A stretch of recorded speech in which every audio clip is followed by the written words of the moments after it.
Hello everyone, welcome to Manju's magical work. இன்னைக்கு வந்து aari work பிகினர்ஸ்க்கான டிப்ஸ் அண்ட் ட்ரிக்ஸ் வீடியோ பார்க்க போகிறோம். மெயினாக வந்து ஆரி ஒர்க் பிகினர்ஸ் பண்ணக்கூடிய சில தப்பெல்லாம் வந்து என்னென்ன அவாய்ட் பண்ணலாம் அப்படின்னு நிறையா வந்து ஷேர் பண்ண போகிறேன். ஸோ வீடியோ ஃபுல்லாக ஸ்கிப் பண்ணாமல் பாருங்கள். டிப் நம்பர் 1, ஆரி ப்ராக்டிஸ்க்காக யூஸ் பண்ணுற கிளாத்து. கடையில் வந்து பாப்லின் கிளாத்துன்னு வந்து கேட்டு வாங்கி அதில் வந்து ப்ராக்டிஸ் ஸ்டார்ட் பண்ணுங்கள். எடுத்த உடனே சில்க் காட்டனில் வந்து ப்ராக்டிஸ் பண்ண வேண்டாம். பாப்லின் கிளாத்தில் வந்து நல்லா ப்ராக்டிஸ் பண்ணிங்கன்னா ரொம்ப ஈஸியாக நீங்கள் ஸ்டிச்சஸ் லேர்ன் பண்ணிக்கலாம். டிப் நம்பர் 2, ஆரி நீடில். ஆரி நீடில் வந்து பிகினர்ஸ் வந்து அயன் நீடில் வந்து த்ரெட் ஒர்க்குக்கு யூஸ் பண்ணுங்கள். டூலிப் நீடில் வந்து ப்ராக்டிஸ் இப்போ தான் ஸ்டார்ட் பண்ணியிருக்கீங்க, பிகினர்ஸாக இருக்கீங்கன்னா யூஸ் பண்ண வேண்டாம். ஏன்னா வந்து அயன் நீடில் யூஸ் பண்ணிங்கன்னா நீங்கள் வந்து கிளாத்தில் வந்து இன்சர்ட் பண்ணிவிட்டு ரொட்டேட் பண்ணலாம் வந்து ரொம்ப ஈஸியாக இருக்கும். நீங்கள் ஸ்டிச்சஸும் வந்து குயிக்காக வந்து லேர்ன் பண்ணிப்பீங்க. டூலிப் நீடிலில் வந்து நீங்கள் இன்சர்ட் பண்ணிவிட்டு அந்த ஃப்ளாட்டாக இருக்க இடத்துல தான் நம்ம வந்து ஹோல்ட் பண்ணியிருப்போம். ஸோ வந்து அதை வந்து பிடிச்சி திருப்ப வந்து நமக்கு கஷ்டமாக இருக்கும். நம்ம வந்து ஸ்டிச்சஸே வர மாட்டேதுன்னு நினச்சிருப்போம். ஆனால் நீடிலில் தான் வந்து மெயினாக ப்ராப்ளமாக இருக்கும். ஸோ வந்து பிகினர்ஸ் வந்து அயன் நீடில் வந்து த்ரெட் ஒர்க்குக்காக வந்து யூஸ் பண்ணுங்கள். உங்களுக்கு வந்து ஈஸியாக வந்து ஸ்டிச்சஸ் வந்து லேர்ன் பண்ணிக்கலாம். டிப் நம்பர் 3, நீடில் வந்து ஹேண்டில் பண்ணுறது. நீடில் வந்து பென் பிடிக்கிற மாதிரி வந்து நீடிலோட எட்ஜு கிட்ட வந்து கை வச்செல்லாம் வந்து பிடிக்காதீங்க. நான் எப்படி வந்து மேலே பிடிச்சிருக்கணும் அந்த மாதிரி வந்து பிடிச்சு ஸ்டிச்சஸ் எல்லாம் வந்து போட ஸ்டார்ட் பண்ணுங்கள். எப்போவுமே 90 டிகிரி ஆங்கிளில் வச்சு ஸ்டிச்சஸ் போடுங்க.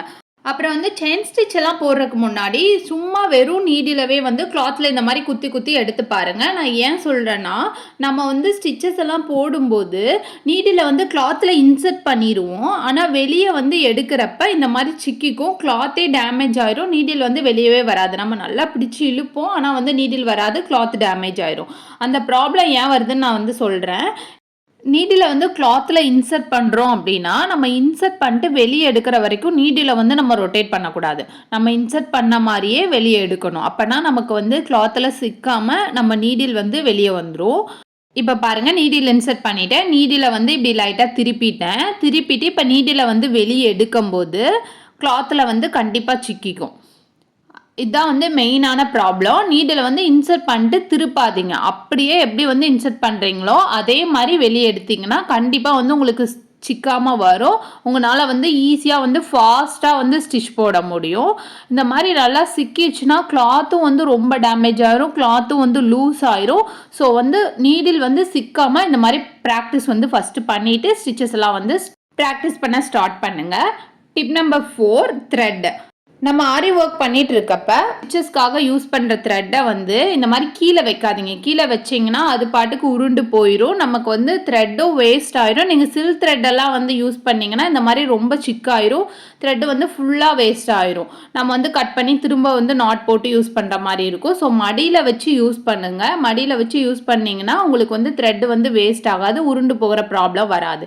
டிப் நம்பர் 5, பீட்ஸ் ஒர்க்கெல்லாம் பண்ணுறப்ப கிளாத் என்ன கலரோ அதே கலரில் வந்து சீவிங் த்ரெட் வந்து யூஸ் பண்ணுங்கள். வேறு கலரில் வந்து யூஸ் பண்ணிங்கன்னா பீட் ஒர்க் வந்து நீங்கள் லூஸாக போட்டிருந்தாலோ இல்லை வந்து நாட்டில் போட்டோம்னா வெளியே வந்து அந்த கலர் தெரியும். அப்புறம் பீட் ஒர்க்ஸ் பண்ணுறப்பயே வந்து அன்இவனான பீட்ஸ் எல்லாம் அவாய்ட் பண்ணிடுங்க.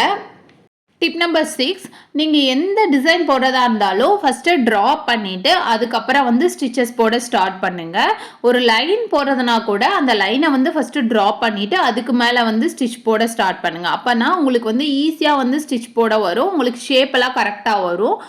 Tip number 7, knot. எப்போவுமே வந்து ஸ்டார்டிங்கில் நாட் வந்து நல்லா பர்ஃபெக்டாக போட்டுக்கோங்க. இந்த மாதிரி ஃபிங்கரில் வந்து ஃபஸ்ட்டு த்ரெட்டை சுற்றிட்டு 2 ஃபிங்கரையும் பிடிச்சி த்ரெட்டை இப்படி ட்விஸ்ட் பண்ணிவிட்டு அந்த லாஸ்ட்டாக இருக்கிறத பிடிச்சி இழுத்தீங்கன்னா ஈஸியாக நாட் விழுந்துடும். ரொம்ப நாட்லாம் கஷ்டம் இல்லை, ஆனால் வந்து பர்ஃபெக்டாக போட்டுட்டு ஸ்டார்ட் பண்ணுங்கள். அப்போ தான் வந்து ஸ்டிச்செல்லாம் வந்து பிரிஞ்சு வராமல் இருக்கும். ஆரி எம்ப்ராய்டிங்கில் இன்னும் கொஞ்சம் டிப்ஸ் இருக்குது, அதை வந்து நெக்ஸ்ட் வீடியோவில் பார்க்கலாம். இந்த வீடியோ உங்களுக்கு பிடிச்சுன்னா லைக் பண்ணுங்கள், ஷேர் பண்ணுங்கள், மறக்காமல் சப்ஸ்கிரைப் பண்ணுங்கள். தேங்க்யூ.